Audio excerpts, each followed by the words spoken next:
Madame, Monsieur, bonjour, bienvenue à toutes et à tous dans votre nouvelle émission intitulée Club des innovateurs, l'émission qui promeut l'innovation dans le domaine de la technologie, de l'information et de la communication, de l'intelligence artificielle, de la digitalisation et l'entrepreneuriat, qui seront entre autres points forts que nous comptons vous proposer dans notre émission aux auditeurs et aux acteurs du TIC, une émission que je vais co-animer avec Lamine Mbouch du service technique de la radio Sud FM.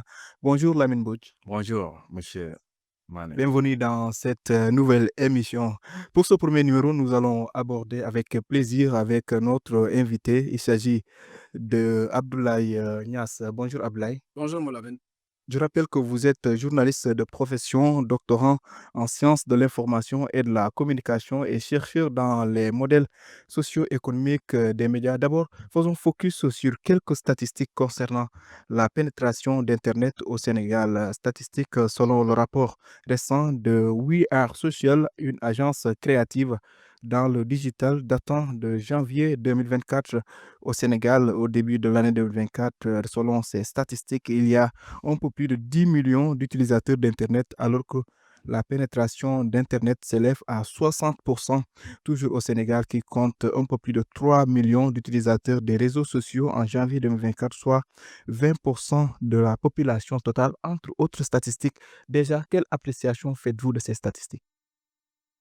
D'abord, il faut reconnaître qu'il y a plusieurs sources de statistiques sur la consommation d'Internet au Sénégal. Rappelons qu'il y a officiellement les chiffres de l'ARTP qui publie chaque année aussi, chaque trimestre, les usages de l'Internet, etc. Mais ce qui frappe dans les statistiques toujours, c'est que le taux de pénétration dépasse largement le nombre d'usagers au Sénégal. On est dans une population de 18 millions d'habitants, mais on va vous dire qu'il y a 20 millions de personnes qui se sont connectées, etc. Donc, cela s'explique par le multi-usage des technologies. C'est-à-dire que vous voyez une personne qui, au lieu de posséder un seul smartphone, en a plusieurs. Et tout cela maintenant, c'est assez complexe, assez compliqué pour mesurer le nombre réel de connexions au Sénégal, parce qu'à cause de ce multi-usage. Donc, ce que l'on mesure, est-ce que c'est le nombre d'usagers ou bien est-ce que c'est le nombre de connexions? Donc, il y a beaucoup de confusion autour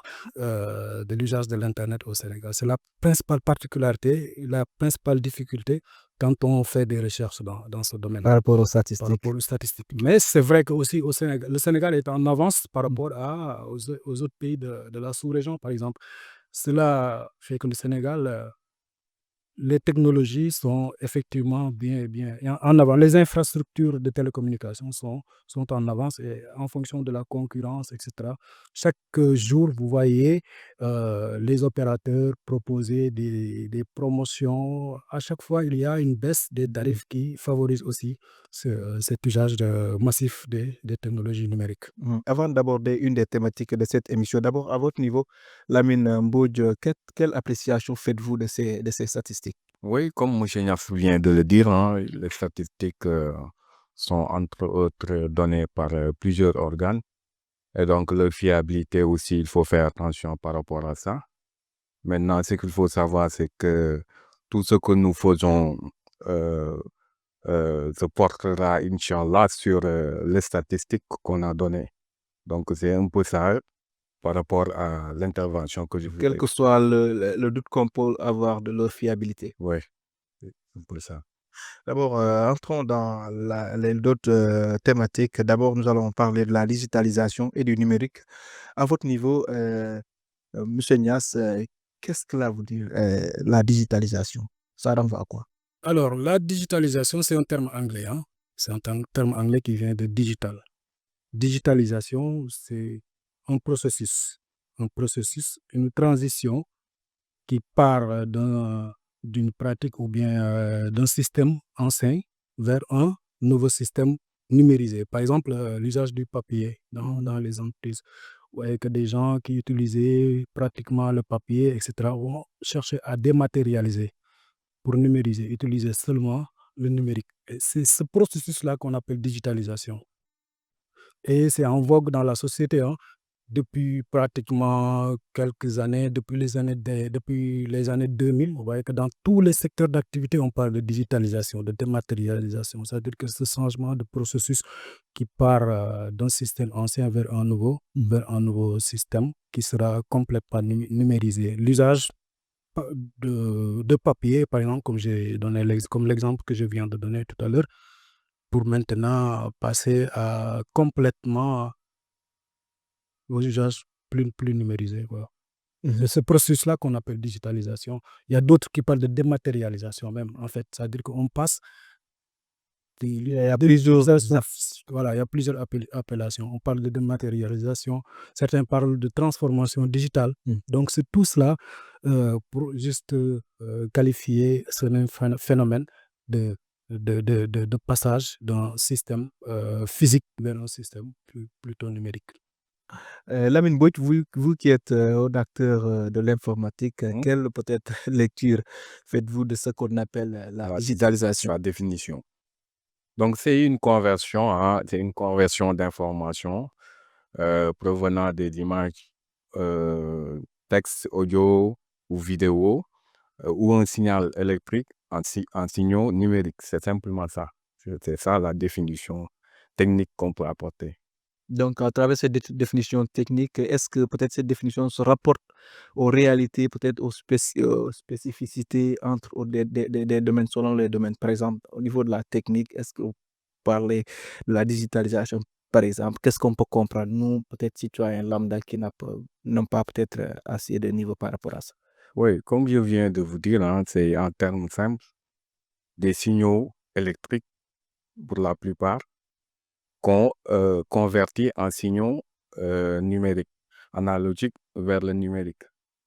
Et donc, pour un exemple palpable, c'est-à-dire aujourd'hui, on utilisait dans les bureaux et dans le secteur professionnel beaucoup de papier, donc et l'encre. Maintenant, à l'heure de la digitalisation, on parle de dématérialisation, comme vient de le dire M. Niasse. Et donc, il s'agira d'utiliser les ordinateurs, les smartphones et tout support numérique pour pouvoir réussir cette transition vers le numérique. Voilà, c'est ça. Et le plus souvent, quand on nous parle de digitalisation, à côté, on parle aussi du numérique. Y a-t-il un lien entre les deux ou bien y a-t-il des différences? Oui, la différence se situe seulement au niveau de la langue, peut-être. Quand on dit digitalisation, digital, c'est un terme anglais et numérique, c'est un terme français. Je pense que, bon, dans des pays comme le Canada, par exemple, on ne parlerait pas de digitalisation. C'est des pays, le Québec, je veux dire quoi, en fait, le Québec qui rejette toute forme d'anglicisme, etc. Eux, ils préfèrent utiliser des termes français. Donc, numérique, ça renvoie au français. Mais souvent, c'est des termes qui se rapprochent. Souvent, quand on parle de numérique, ça renvoie à l'ensemble des outils technologiques aujourd'hui qui sont utilisés. On parle de le numérique, vous voyez, et souvent, c'est ce que les gens disent. Le numérique, quand on parle de numérique, ça renvoie aux technologies, aux outils, etc. Alors que digitalisation, comme je viens de le dire, c'est le processus de transformation ou de passage d'un système physique, etc., à un système plutôt numérisé. Donc, c'est la différence. Il y a une petite nuance, mais la nuance n'est pas aussi importante que ça, parce que ça se situe juste au niveau de la langue. C'est le languicisme qu'on a transféré au français. À votre niveau, est-ce que vous décelez aussi parfois des différences ou bien il y a des convergences? Il n'y a pas trop de différence, sinon sur les mots, ouais. Effectivement, donc pratiquement les mots sont pour utiliser pour essayer de qualifier ce qu'on compte appeler. Et par exemple, par rapport à l'utilisation du digital, on voit ça de plus en plus dans les entreprises, dans les différents secteurs d'activité. Est-ce qu'aujourd'hui, l'utilisation du digital est-il nécessaire aussi dans certaines entreprises? Dans certaines entreprises, oui, parce qu'aujourd'hui, Comme par exemple à la presse. dans la presse, oui, dans la presse comme dans plusieurs secteurs, aujourd'hui, les enjeux de la dématérialisation, c'est-à-dire qu'utiliser le numérique pour passer de ce système qu'on utilisait, etc. Parce que le numérique, il faut penser que ça donne une image de modernité, en fait.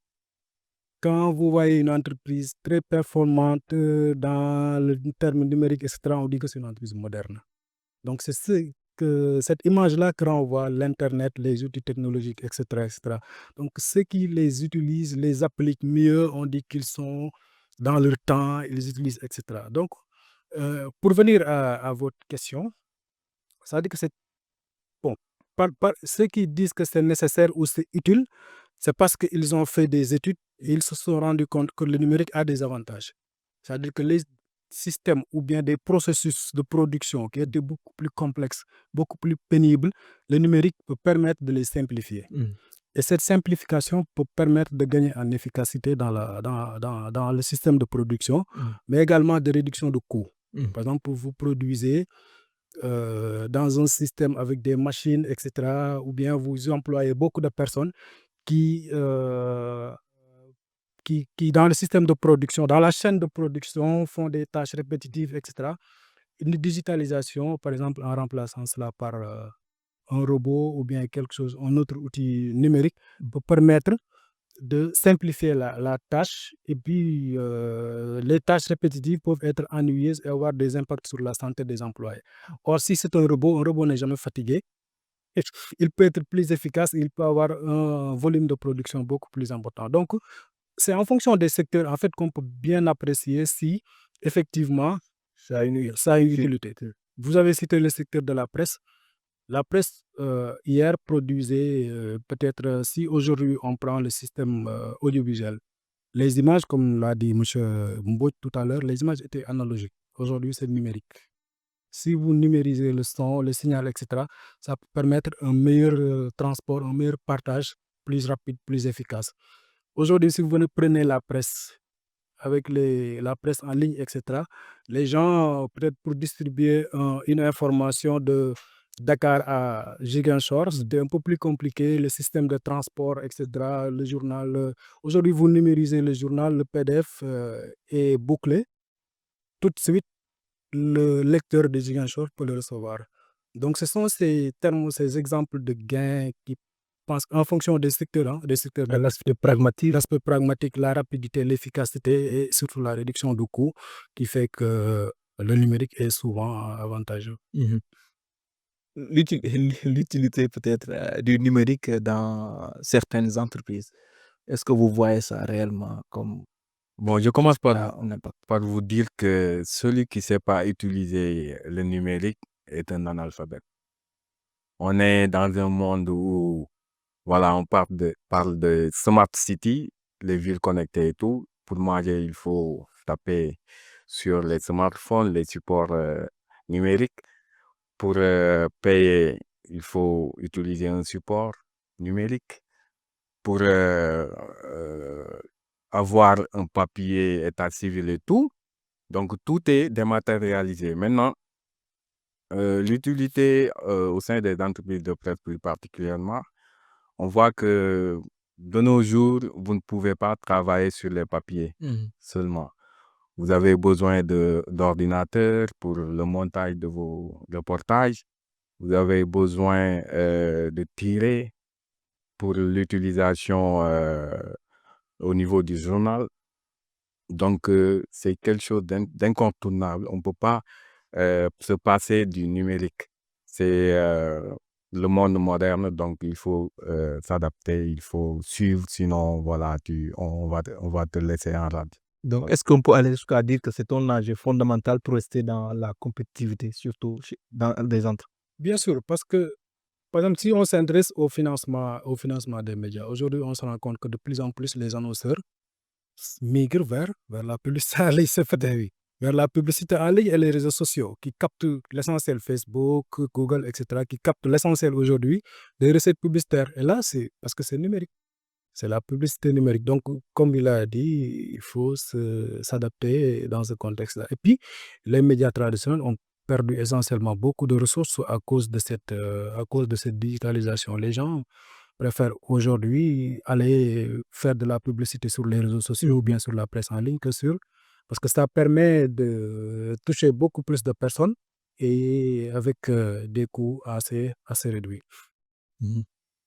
Est-ce que vous avez peut-être cette même appréciation comme quoi que c'est devenu aujourd'hui un enjeu fondamental, surtout dans la quête de la compétitivité chez les entreprises? Ouais, comme je viens de le dire tout à l'heure, hein, on va te laisser derrière si tu ne suis pas. Parce que voilà, tout se fait sur la base du digital. Du digital. Et donc, pour suivre, pour se mettre au même niveau que les autres. Et voilà. Et même, on a oublié un aspect hein, important parce que on a juste évoqué la partie utilisation de l'outil. Par contre, on peut même gagner de l'argent hein, avec la digitalisation. Ouais. Ça peut concerner les chaînes YouTube que les gens créent. Il s'agit de mettre du contenu Énormément. et même de monétiser des contenus. Dans tous les réseaux sociaux, hein, on peut gagner de l'argent à travers la digitalisation. Donc, on voit même des personnes lambda donc, qui utilisent YouTube et qui sont devenus, il y a de nouveaux profils qui sont nés. Hein, Un peu des influenceurs. les influenceurs, il y a les créateurs digitaux, Contenu, oui. donc de contenu et tout. Donc, tout ça, c'est des aspects qui font que, voilà, on est dans le monde qui tourne autour du numérique. Donc, c'est quelque chose d'indispensable. Effectivement, cette utilisation est bon, si j'avais Oui, quelque chose à la compétitivité, ça peut être apprécié selon 2 facteurs, en fait. Dans la production, par exemple, quand vous allez produire, vous allez faire en sorte que, vous produisez de façon en maîtrisant les coûts, de façon plus moins coûteuse, en fait.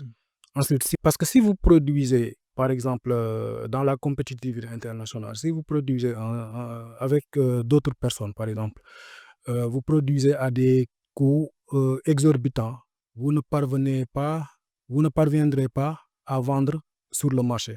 Parce qu'il y a beaucoup d'autres personnes qui utilisent des techniques plus efficaces pour produire à des coûts moindres, qui vont ensuite vendre, à des prix, inférieurs parce que vous avez supporté des coûts peut-être assez exorbitants qui ne vous permettent pas de fixer un prix compétitif. Donc, le numérique appliqué peut permettre de produire à des coûts bas. Bon, Parce que si vous produisez à des coûts bas, vous pouvez être compétitif sur le marché international en vendant à des prix qui ne dépassent pas en fait le pouvoir d'achat de vos clients. Ensuite, l'autre aspect, c'est l'efficacité dans la production, en fait. Comme je l'ai dit, au lieu d'employer plusieurs personnes, plusieurs denrées, etc., si vous investissez, vous avez plusieurs machines automatisées, le processus de production est automatisé, ça peut vous permettre de gagner en productivité et en conséquence, à la fin de la production, d'avoir des produits sur lesquels vous n'avez pas beaucoup dépensé. je pense. Donc, ça vous permet d'aller sur le marché avec des prix assez compétitifs. Donc, c'est le numérique aussi qui permet cela.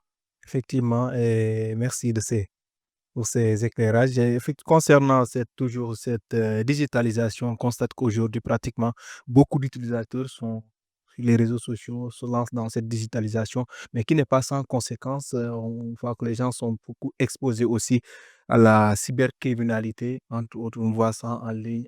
Donc, raison pour laquelle on prétexte pour aborder cette thématique de la cybercriminalité. D'abord, tout le temps, on entend cybercriminalité, cybercriminalité. Il est convoqué à la cybercriminalité, entre autres. Qu'est-ce que ça signifie quoi, la cybercriminalité? Alors, la cybercriminalité, d'abord, le mot, c'est un mot composé. On a cyber et on a criminalité. Cyber, c'est un mot composé. Cyber, ça vient de cybernétique. Hein. Cybernétique, ça renvoie à l'ensemble des technologies. Aujourd'hui, l'espace, on parle de cyberespace, cybercriminalité, cybersécurité, cyberdéfense. Donc, tout ce qui renvoie à cet univers invisible et virtuel, en fait, des outils technologiques qu'on appelle cyber. Ensuite, criminalité, c'est-à-dire que dans cet espace-là, il y a des gens qui s'adonnent peut-être à des actes criminels.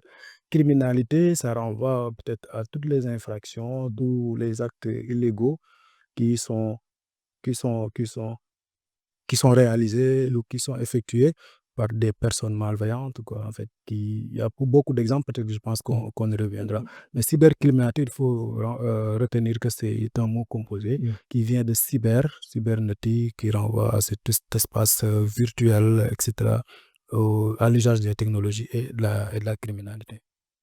Lamine Butch, cybercriminalité, on sait peut-être la définition de façon un peu globale. À votre niveau, qu'est-ce que vous pouvez encore peut-être ajouter par rapport à ce qu'il vient de dire? Bon, Y a-t-il une particularité quand on parle de la cybercriminalité? oui, c'est un terme général, hein, comme l'a si bien expliqué M. Niass, et donc qui décrit un peu l'activité criminelle que mènent les cybercriminels. On les appelle les cybercriminels, quoi. Et ce sont des gens qui utilisent le support informatique, la nouvelle technologie, pour mener des actions criminelles.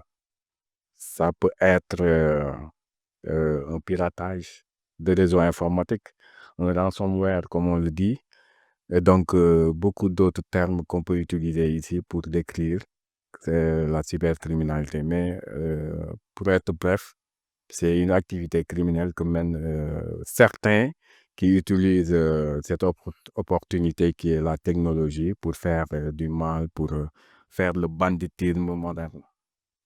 Voilà, effectivement. Est-ce qu'on peut avoir quelques exemples par rapport à la cybercriminalité? Oui, Mbodj vient de citer un, par exemple, le ransomware.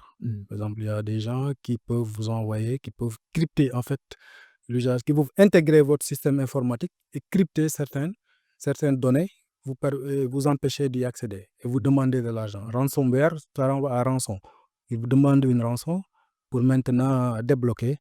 Voilà, comme par exemple, vous avez un document important dans votre système. Ils essaient d'intégrer ce système-là et de le crypter. Ensuite, ils vous demandent de l'argent pour décrypter pour que vous puissiez accéder. Donc, il y a ce système-là. Il y a ce qu'on appelle aussi les malwares. Malware aussi, ça s'apparente un peu au ransomware. Le malware, c'est un logiciel qui va permettre aussi de pénétrer un système pour le détruire ou bien pour ensuite... il y a beaucoup d'exemples. Neutraliser les données. Etc. Il y en a énormément. Il y a le phishing aussi. Le phishing, c'est très populaire. Ça ne vous dire pas pour les gens qui n'ont pas peut-être ce jargon pour...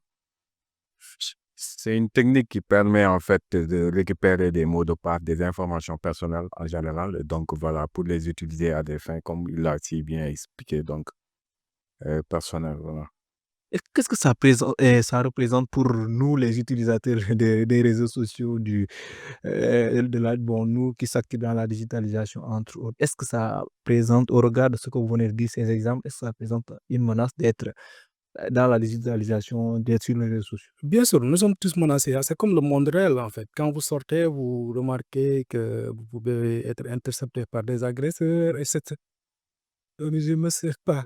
Mais quand on est utilisateur, qu'on est dans cet espace, on est forcément exposé à ces criminels-là qui sont très bien outillés pour pouvoir regarder où se trouvent les failles. Et ce qui se fait, c'est qu'il y a beaucoup d'usagers aussi qui ne sont pas conscients de ces menaces-là, de ces risques, de ces dangers-là, en fait. Et c'est extrêmement compliqué. Donc, il faut faire plus de sensibilisation, plus d'éducation, parce que même si vous utilisez les réseaux sociaux ou bien vous avez une adresse email, tous les jours, vous recevez des messages avec des liens et sur lesquels, quand vous cliquez, peut-être que vous pouvez automatiquement perdre votre mot de passe. Ils peuvent récupérer toutes vos données. Mais dans la cybercriminalité aussi, ce qu'on oublie, c'est que c'est surtout les données personnelles. Il y a quelqu'un qui peut intégrer votre système, récupérer votre mot de passe et ou bien vos données bancaires pour aller ensuite se faire passer pour vous. Donc, il y a le vol d'identité, le vol de données personnelles, etc. Donc, tout ça, ce sont des formes de cybercriminalité. Mais bon, aujourd'hui, vous voyez l'actualité au Sénégal, il y a des personnes qui sont arrêtées. Qui les a arrêtés, c'est la section cybercriminelle. Effectivement, nous allons aborder l'aspect prévention et de la prévention à la cybercriminalité à votre niveau aussi. Est-ce qu'aujourd'hui, on a de quoi avoir peur Mais bien quand on est sur les réseaux sociaux? Bien sûr, on est trop exposé même. Bon, pour ne pas aller à l'étape Des pré- solution et rapport et oui, à la prévention. Je peux vous donner un exemple de cybercriminalité. Il s'agira de donner l'exemple de peut-être d'une image qu'on a postée ou envoyée sur un réseau social comme Facebook, et donc de caractère des fois pornographique. Les gens cliquent dessus alors que derrière cette image, c'est un algorithme qui permet de récupérer des informations, qui permet entre autres aux pirates qui est quelque part dans le monde de pouvoir monopoliser, avoir un contrôle total de ton dispositif ou même de ton compte Facebook et voilà, passer à l'étape suivante qui est voilà l'objet qui a poussé à la personne à vouloir pirater ou récupérer des informations qui vont permettre à la personne de mener à bien son attaque. Donc, c'est des types d'exemples qui existent et voilà, qui peuvent vraiment nuire à la personne si elle ne fait pas attention à l'utilisation du réseau social ou même en général d'outils informatiques. Donc, voilà. On voit que apparemment les utilisateurs sont très, très exposés par rapport à ces menaces-là. Peut-être en tant qu'utilisateur, en tant que quelqu'un qui navigue sur ces réseaux sociaux, comment éviter ces cas de situation? C'est assez compliqué parce que Comment prévenir toutes ces situations? tous les jours, comme j'avais dit tantôt, tous les jours, on voit, peut-être parmi les exemples qu'on peut citer aussi, c'est la violation de la vie privée des gens. Au Sénégal, vous savez, il y a un célèbre influenceur sur TikTok qui se permet souvent de publier des images intimes de personnes. Vous savez de qui je parle, je pense. C'est mal pour ne pas lui donner beaucoup d'importance. Voilà, c'est ça. Donc, ça peut être une réputation à la vie privée, à la réputation, une atteinte à la réputation des personnes. Ça peut détruire toute une vie, en fait. Donc, l'impact peut être colossal, en fait, sur la vie des gens. Alors, ce qu'il faut faire, c'est la sensibilisation des usagers. Leur dire que, voilà, quand vous utilisez Internet, il y a de bonnes pratiques, il faut faire ceci, il faut une réelle sensibilisation, un état d'esprit qui... Mais cette sensibilisation, par exemple, la cible, par exemple, moi qui suis, par exemple, d'une zone très reculée, mais parfois je navigue sur ces réseaux sociaux-là. euh, J'ai pas peut-être l'occasion tout le temps d'écouter des spécialistes, d'avoir peut-être le conseil de quelqu'un. Et comment je dois faire pour éviter de s'exposer sur ce genre de questions? de s'exposer. En fait, tout le monde est exposé, hein. Même si on est sensibilisé aussi, on peut tomber tout à fait dans le piège. Mais aujourd'hui, il y a de bonnes pratiques, ce qu'on appelle de bonnes pratiques qu'il faut davantage promouvoir. Lesquels? Par exemple, quand vous avez une adresse email, est-ce que vous avez une authentification à deux facteurs, ce qu'on appelle l'authentification à deux facteurs? Est-ce que vous l'avez appliqué sur votre adresse email ou bien pour accéder à votre boîte email ou bien sur l'usage de votre réseau social, par exemple sur Facebook? Donc, toutes ces bonnes pratiques-là, l'authentification à deux facteurs, c'est quoi? C'est-à-dire en fait, vous avez défini un mot de passe Mhm. d'accès pour accéder à votre email ou bien à votre compte Facebook. Facebook va vous demander maintenant de lui donner euh, le numéro de téléphone, votre numéro de téléphone. De sorte que même si pour accéder à votre compte, il ne suffit plus de saisir uniquement le mot de passe, Ça, c'est- mais il va vous envoyer un code pour s'assurer que c'est vous-même, c'est votre numéro, c'est votre téléphone. Donc, non seulement ça se base sur quelque chose que vous avez renseigné, le mot de passe, mais quelque chose que vous possédez. Donc, l'authentification à deux facteurs peut se faire à partir de votre smartphone, peut se faire à partir d'une clé USB. Bien, il y a énormément comment dirais-je, la détection de votre face, accéder à des smartphones, etc. Donc, la cybercriminalité, c'est parce que c'est un problème que les techniciens, les spécialistes, les entreprises commence à bien prendre en compte, à bien prendre en charge ce phénomène-là. Donc, il y a énormément tous les jours, même des entreprises qui sont très bien sophistiquées, qui sont très bien puissantes, sont victimes de cybercriminalité. Il y a ce qu'on appelle le hacking. Souvent, des entreprises comme Facebook après avoir testé leur système, vont demander à des hackers d'essayer d'attaquer pour voir si le système est robuste ou pas. Il y a des hackers qui arrivent, ils sont récompensés, etc. Donc, il n'y a jamais de sécurité. Parfois. Ils s'identifient bien sûr parce qu'il y a ce qu'on appelle le hacking éthique. Donc, ces gens-là, leur travail, c'est juste de tester le système informatique pour voir si c'est fiable, etc. Ils prennent ça souvent comme des défis, des challenges. Je vais attaquer tel système pour voir. Bon, mais c'est un phénomène assez éthique. Effectivement, par rapport à ça, peut-être, comment nous, comme je l'ai bien dit, nous qui sommes par exemple de certaines zones, n'ont pas peut-être eu la chance d'avoir tout le temps ces conseils, entre autres, d'avoir peut-être un certain niveau de compréhension de certains enjeux et quand on est exposé. Comment faire? Déjà, le fait de mettre en place cette émission, pour moi, est un bon signal pour vraiment Oui, c'est déjà éviter ou même combattre ce phénomène. Et d'une manière générale, il y a j'allais dire, les responsabilités sont partagées. D'abord, c'est la responsabilité de l'État, de l'opérateur. Ensuite, si c'est une entreprise, bien sûr, c'est la personne à qui on a confié le système informatique ou les systèmes d'information. Et donc,